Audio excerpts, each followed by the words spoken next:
episode 291. What's the deal, y'all? This your boy King A the Great, a.k.a. Red Capo, and you're now tuning in at a very exclusive episode of Off the Cuff Radio, sponsored by Buddy Boy Entertainment and Da Vinci Clothing.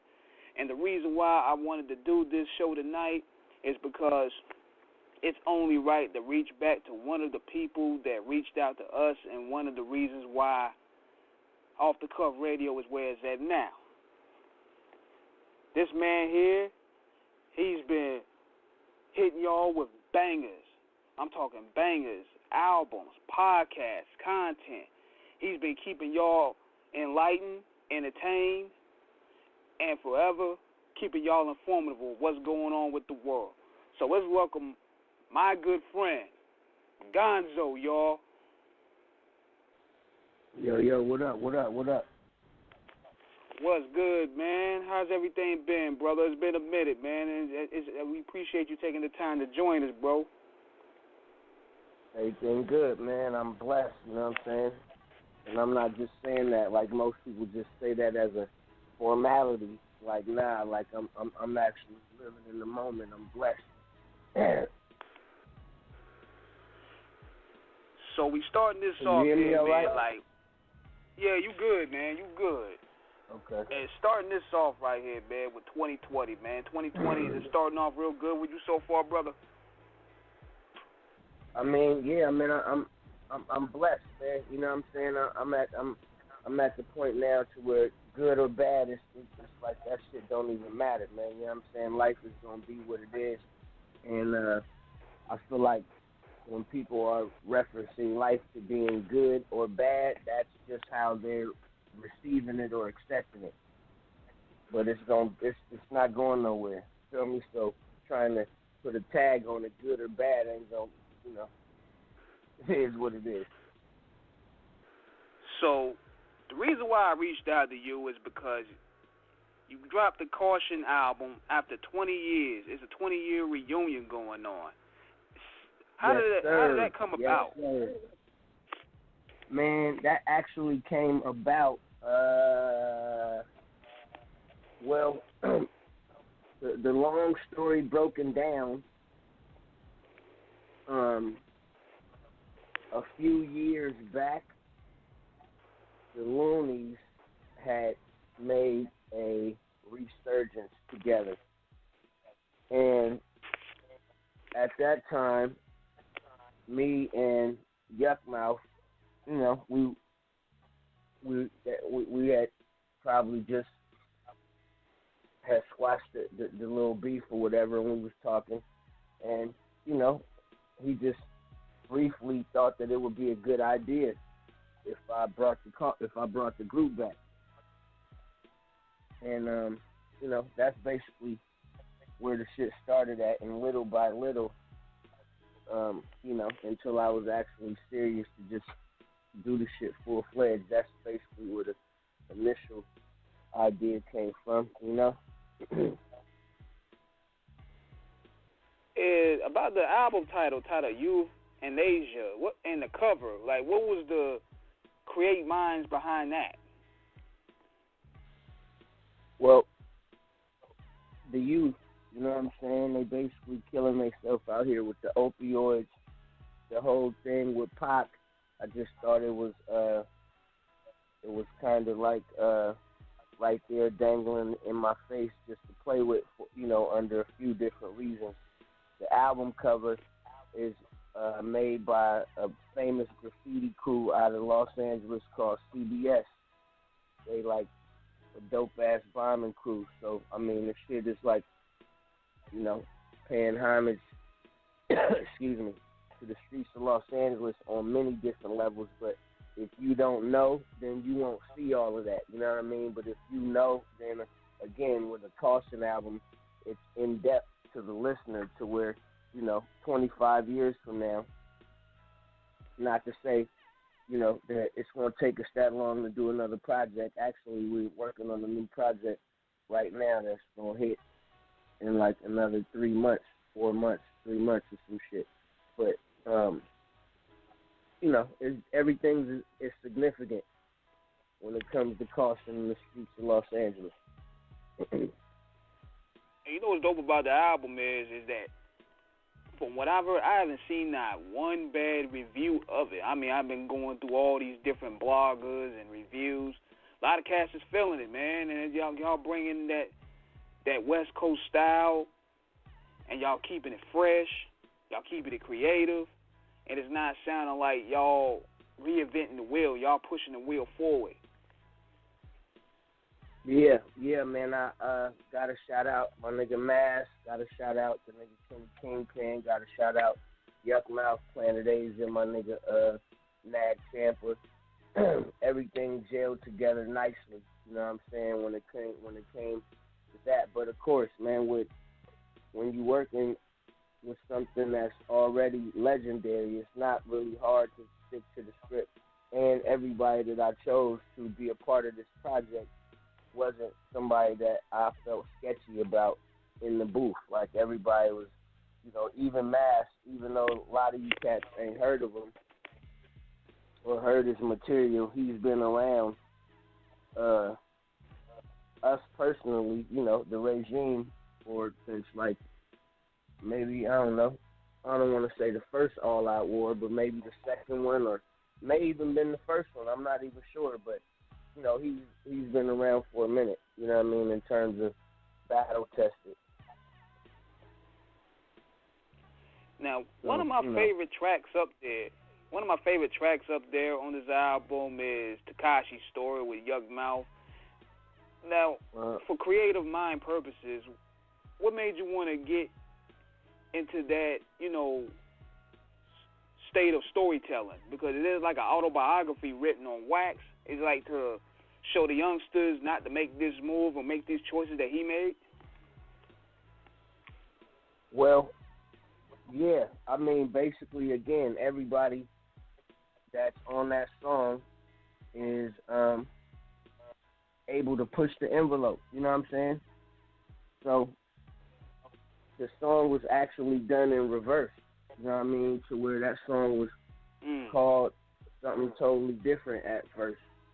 As a matter of fact, it didn't even have a name. And then I laid my verse, which was fucking hella long. And then I sent it to Mass. He laid his verse, which was a regular medium-sized verse. And then Yuck, when we got it back from him, he had a verse on there that, he was feeling that he just went until the end of the song. And the shit just felt like, we was all talking about the same thing, but just extending the story, and just so happily living in the time of the, in the hip hop industry, the most famous rat of all time. So it just kind of fit, like, damn, another thing just right there in my lap. But like putting together albums and shit, man, is another whole art form in itself. And shout out to, first off, Eazy-E, rest in peace, Dr. Dre, Ice Cube, all these sort of people. Again, we didn't invent the wheel. We didn't try to reinvent the wheel. This is just that same fucking formula on a smaller scale that cats have heard over and over again from the NWA family tree. You just gotta know what you're listening to and what you're listening for, but the same elements are there on, just on a smaller scale. But what's dope, bro, man, is to the OG. What up? Yeah, what I will say was, what's dope, man, is with you and Yuck coming back together. That's like a unifying moment that I feel that we definitely need for the culture, because it's like you two always had great chemistry together when y'all was doing on Wax, when y'all do the All Out War series. You guys always had a good chemistry, and when y'all two, I ain't gonna lie, man, when I seen y'all two go live together, I'm like, yo, this is a beautiful moment for hip-hop right here.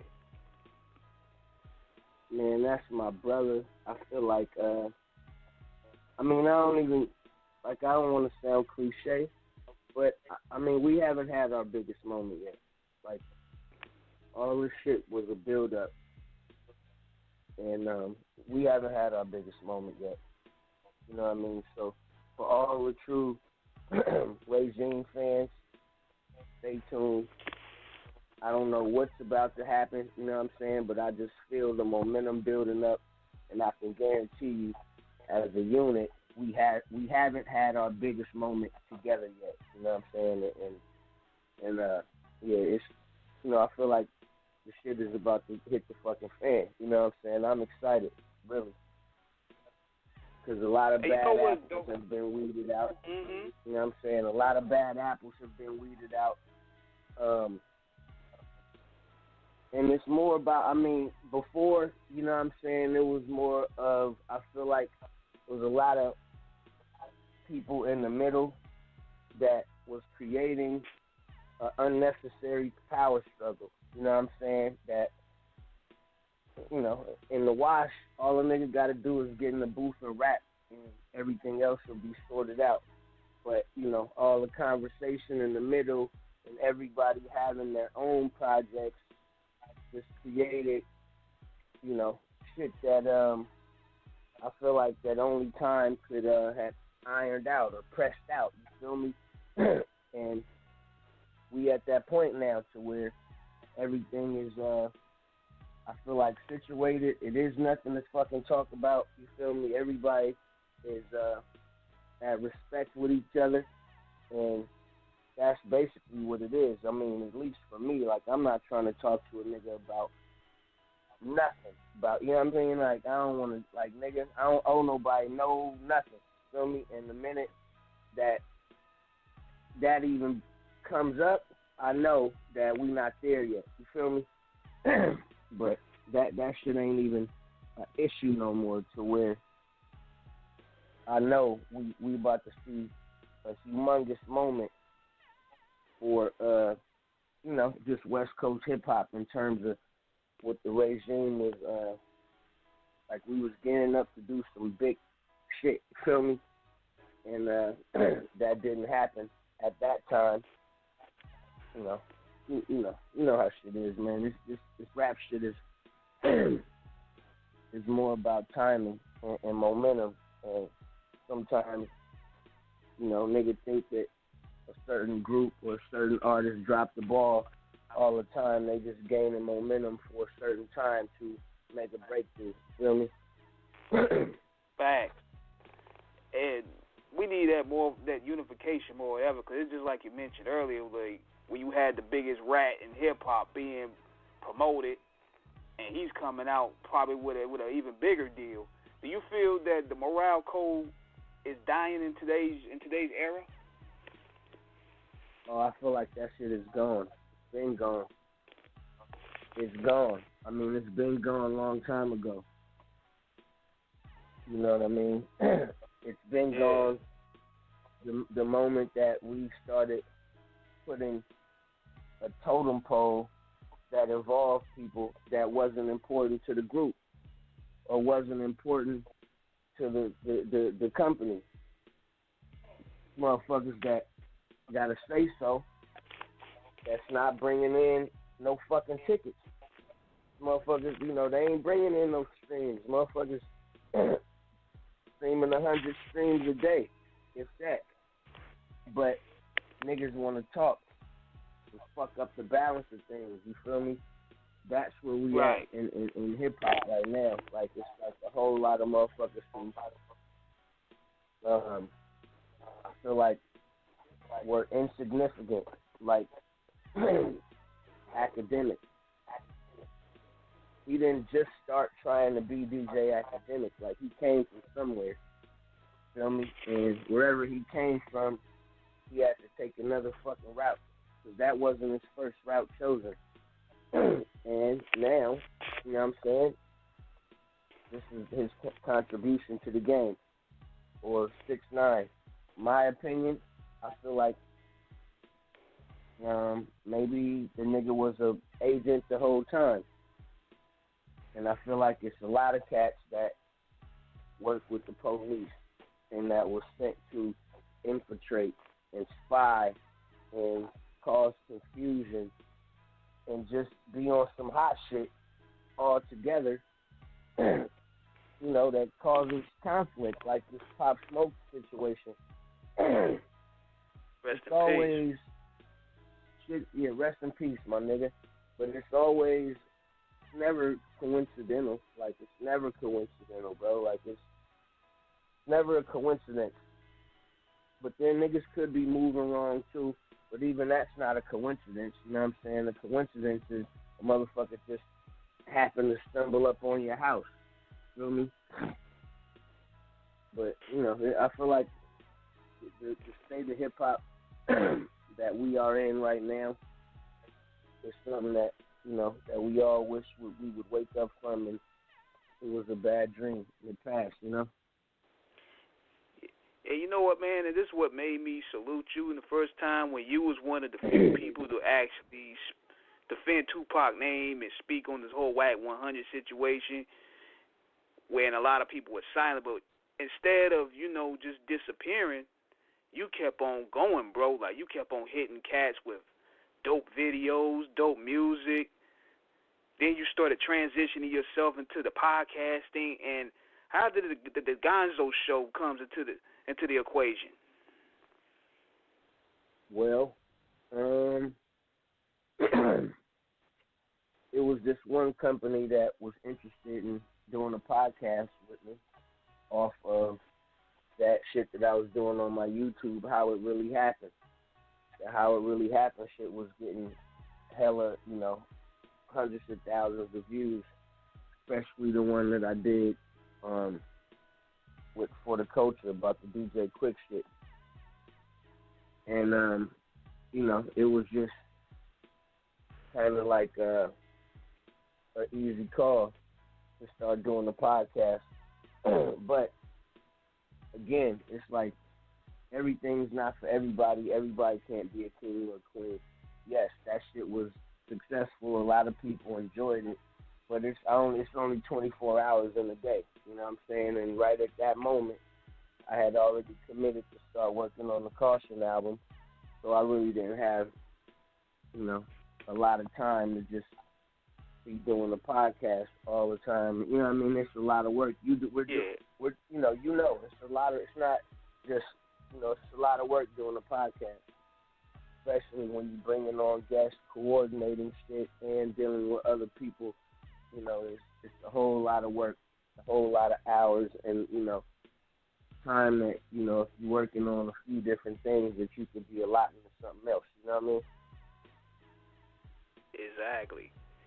Yeah, it's all about, like, scheduling, working with other people's schedules, right. and pressing up the content, all that stuff. Right.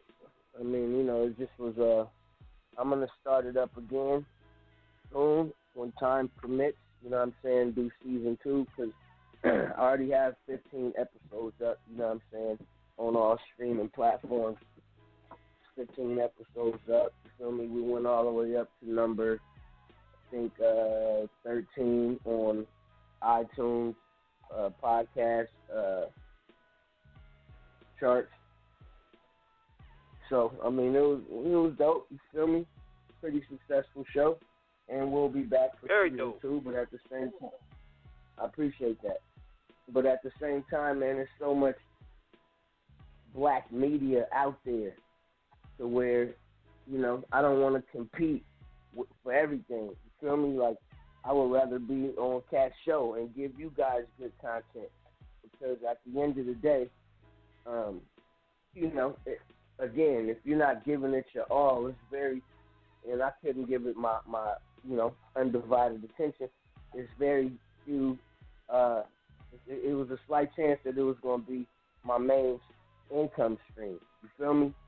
So it was like one of them things to where trading off, finding out where cats was trying to tap into my content and what was making them repost the shit to YouTube and all that shit, which in turn is a promotion booster for me. You feel me? So I was like, you know what? Let me chill for a second, let the shit go dormant, and then I'm finna come back on them and just start giving cats content for their page, letting them eat off the shit. But in turn, I'm getting promotion. You feel me? So it's a win-win. I ain't trying to, feel me? So we'll see how that works. Hey, you know, I had to shoot this one here to you, man, because, you know, you was one of the first cats that, just just like I said earlier, addressed the whole Wack 100 situation, how he talked about Tupac. What was your reaction when you heard the news that he got rocked? I mean, honestly, the streets kind of knew before the internet knew. So I already knew that, you know, it was a possibility that that nigga was about to be hunted down and slapped on. You know what I'm saying? And another thing, bro, off of the internet shit, everybody involved in this that ain't like on some internet shit know that this nigga's a buster, bro. Like, and I ain't even being funny. Like, this nigga ain't no, like, it ain't, it's more frustrating that this nigga got everybody fooled. So I wasn't surprised because this nigga's not like no squabbler or no, you know what I mean, nigga that's going and looking for no fades. He turning down everything. It was more of a situation of finding him and having a nigga hold still. Feel me? Like, ain't nobody around that nigga because they love him. The only people around that cat is the cat that's in his pocket. You know what I mean? And nothing lasts forever. Feel me? How long can you continue to pay a motherfucker? And those, when you stop paying a motherfucker, the motherfucker that you scared of that's basically extorting you, those the first motherfuckers that turn your enemy. So that's a dangerous game that he's playing. I've never played it. I've never paid a nigga nothing. Or, you know what I mean? Like, nigga, got me super fucked up. Like, even playing that, that's like a buster's game to even be played with, and it's so dangerous because the first motherfuckers that turn on you is going to be the motherfuckers that you scared of and you paying. You feel me? So, you know, God bless the guy. You feel me? I don't know the nigga, man. I don't got nothing even against the nigga, except he was talking about my dead homie. Other than that, man, I don't give a fuck. Like, why would I care that this nigga even, like, I don't care. I didn't know nothing. Met the nigga one time 15, 20 years ago. Feel me? In 5 minutes. Hi, what up, my nigga? What up? That's it. Feel me? But I don't give a fuck about Wack 100 one way or another. And, you know, it didn't have to be him. It was just a nigga, period, on the earth disrespecting the dead homie. Period. Like, that, you know, that's all that was about, man. It wasn't nothing personal with him. Yeah, it was bound to come sooner or later, man, especially when he was going out there saying the things about Nipsey, and that was just fresh. So that was bound to happen. Man, listen to me. Niggas be dumb as a box of rocks, my nigga. Smart in one area and straight dumb as fuck in the other. And then a nigga could be smart as a box of rocks. I mean, smart as Einstein, but his fear is just driving him into a location that, you know, is dangerous or just the need to be accepted by a certain crowd. Like, all that sort of shit, I wasn't raised like that, my nigga. You feel me? Like, I wasn't raised like that. And furthermore, just the reason I'm different and not like a lot of these crash dummies that call themselves gang members is because I wasn't raised by the aimless niggas outside, you know, who niggas call OGs. I was raised by my uncles who was deep in the game, selling cocaine, very advanced, legends in the game, to where I'm just cut different. My ethics are different. I see shit different, and, you know, I can't, you know, give no medals to no yesterday hero-ass niggas, and I'm definitely not finna put no shit on a pedestal and put nobody's respect before mine. That's not happening. You know what I mean? And thank God that we're in a time now to where how I see shit is just spot on to the bullshit. But 10 years ago, 15 years ago, 20 years ago, 30 years, everybody was like me. We just dying off, and the motherfuckers who do have the knowledge are, you know, they conforming to the bullshit. They would rather have, with my quote fingers in the air, the bag and sacrifice their morals. You know what I mean? They would rather turn their head and act like they laughing the shit off and don't see the shit that the little nigga doing, disrespecting them, or go put the tight jeans on with them. Go put the funny shit on with them. I mean, this is all shit that niggas is doing to live in these times. Like, they're trying to actually keep up with the times. And so be them. I mean, so be it. I don't have anything against that shit. I'm not mad at niggas, you feel me? I'm just saying that's right. where the difference is. So when niggas start talking about me, I'm laughing at niggas. Because, you know, off top, you one of them niggas. You not, you know what I mean? Like, nigga done, feel me? Like, it's just, and that's kind of like where I'm at with all this rap shit. Because the motherfuckers who I used to fuck with in terms of, like, musically, you would catch them niggas doing some old goofball shit in 2020. Some straight goofball shit. Like, what the fuck? How the fuck? I mean, but, you see, like, just damn, like some of the bro. stuff I was seeing, though, that you was posting with Lil Pump and, what's that Trippie Redd dude? He had the towel wrapped around like he was a female. And there's a lot of fragrant stuff I ain't never thought I'd see. Man, this nigga Trippie Redd was referenced on the Kausion album. And I'm like, I tell the nigga Mash, like, Trippie Redd, I ain't never heard no Trippie Redd, but if you say he dope, man, nigga, he like, nigga, that nigga shit dope. Which I believe him. But just that fast, the nigga do some old weird shit, like, and just disappoint a nigga. Nigga gotta jump completely off board. I said, see, nigga, Rakim would have never done no shit like that. See? Nah. You see what I mean? Nigga, Big Daddy Kane would have never done that. Ice Cube would have never in a million fucking years put a dress on. That's what I do know. You know? But not nowadays. You couldn't say. Yeah, it's like they music ain't hitting so hard, so they gotta do the shenanigans to stay to get attention. Man, again, bro. I hear you. Hey, look, I gotta take this call. I gotta call you back. Somebody calling me from jail.